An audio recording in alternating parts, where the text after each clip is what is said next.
La tarification progressive de l'eau est déjà en place dans une dizaine d'agglomérations.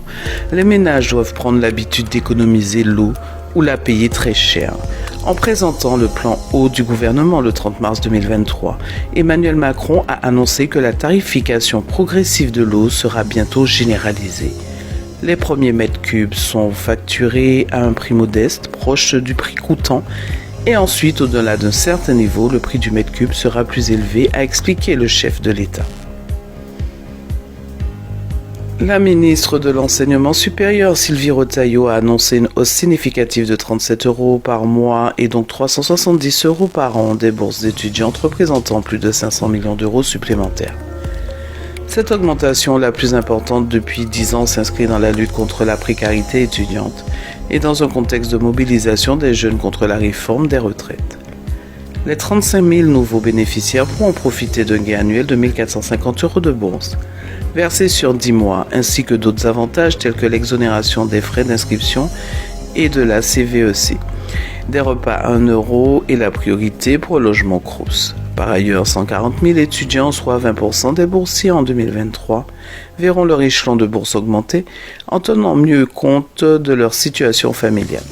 Le ministère de l'Enseignement supérieur espère mettre fin aux effets de seuil grâce à ces mesures. La hausse va de 66 € à 127 € par mois. Ainsi, à la rentrée 2023, aucun étudiant ne devrait voir sa bourse diminuer de montant supérieur à l'augmentation des revenus de ses parents. Cette première étape de la réforme des bourses sera suivie d'une deuxième en septembre 2024.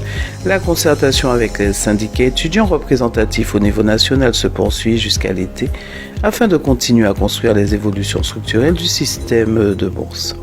Certaines revendications telles que la création d'une allocation universelle d'études restent à discuter. Cette augmentation des bourses étudiantes constitue une bonne nouvelle pour les étudiants concernés qui verront leur situation financière s'améliorer. Toutefois, il est important de souligner que cette mesure ne résout pas tous les problèmes liés à la précarité étudiante. La Haute Autorité de Santé a publié ce 30 mars le premier volet de ses travaux sur les obligations vaccinales des professionnels. Elle préconise notamment de lever l'obligation de vaccination contre la Covid-19 en précisant qu'elle reste fortement recommandée. Les experts estiment que l'épidémie de Covid-19 est à un niveau suffisamment faible aujourd'hui. À la suite de quoi, le ministre de la Santé, François Braun, a annoncé qu'il suivrait l'avis de la Haute Autorité de Santé et qu'un décret sera pris à cette fin. Ce sera après concertation avec les fédérations hospitalières et les ordres des professions de santé. Toutefois, aucune date n'a encore été précisée. La question qui se pose désormais est quid de la réintégration des soignants non vaccinés. Selon le ministère de la Santé, un peu plus de 1000 infirmiers sont concernés en France. De son côté, la Fédération hospitalière de France parle de 4000 personnes, dont 500 infirmiers. En Guyane, selon les données transmises par l'assurance maladie à l'Agence régionale de santé, 37 professionnels libéraux étaient suspendus sur 713. En 2022, 25 soignants, 33 administratifs au centre hospitalier de Cayenne et 6 au centre hospitalier de l'Ouest guyanais étaient suspendus. L'Observatoire français des drogues et des tendances addictives au FDT publie un rapport intitulé « Cocaïne, l'essor de marché ». Dans ce dernier, il souligne le rôle joué par la Guyane, la Martinique et la Guadeloupe dans ce trafic. Depuis les années 2010, la circulation de drogue sur le sol français s'est amplifiée, en même temps que les chiffres de saisie ont augmenté. Selon le rapport de l'OFDT, en 2022, la France se classe au 4e rang européen des pays en matière de prise. 14,3 tonnes de cocaïne ont été saisies sur la période allant de 2016 à 2020, bien loin tout de même des 52,7 tonnes saisies en Belgique sur la même période. Les lignes de trafic du marché français restent axées autour des départements ultramarins d'Amérique. La Guyane reste un des principaux pourvoyeurs de cocaïne du territoire métropolitain via le phénomène des mules. En 10 ans, le nombre d'interceptions de mules en provenance de ce territoire français a bondi. 88 interpellations en 2010 contre 1349 en 2018. Mais le système des mules par voie aérienne n'est pas le seul épinglé par ce rapport. Le trafic par voie maritime au départ des ports des ultramarins est aussi mis en avant dans le rôle joué sur la circulation de la cocaïne dans l'Hexagone. On considère que la Guyane pourrait alimenter le marché français aux alentours de 15 à 20%, voire plus. Les trafiquants sont tellement puissants qu'ils arrivent aujourd'hui à déterminer les failles du système. Ils n'hésitent pas à créer des contre-feux pour faciliter d'autres passages.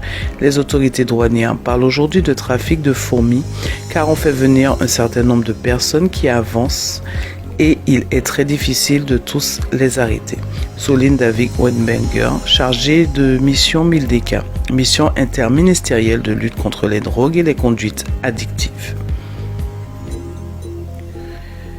Une nouvelle bactérie découverte en Guyane annonce la première lettre recherche du centre hospitalier de Cayenne, une source d'information en ligne sur la recherche en Guyane.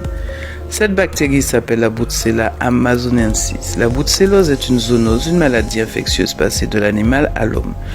11 espèces de Boutsella sont actuellement connues, dont 3 sont transmissibles à l'homme. En Europe, les personnes les plus exposées sont d'ailleurs les personnels des élevages, des abattoirs, les vétérinaires et les personnes vivant au contact de la faune sauvage.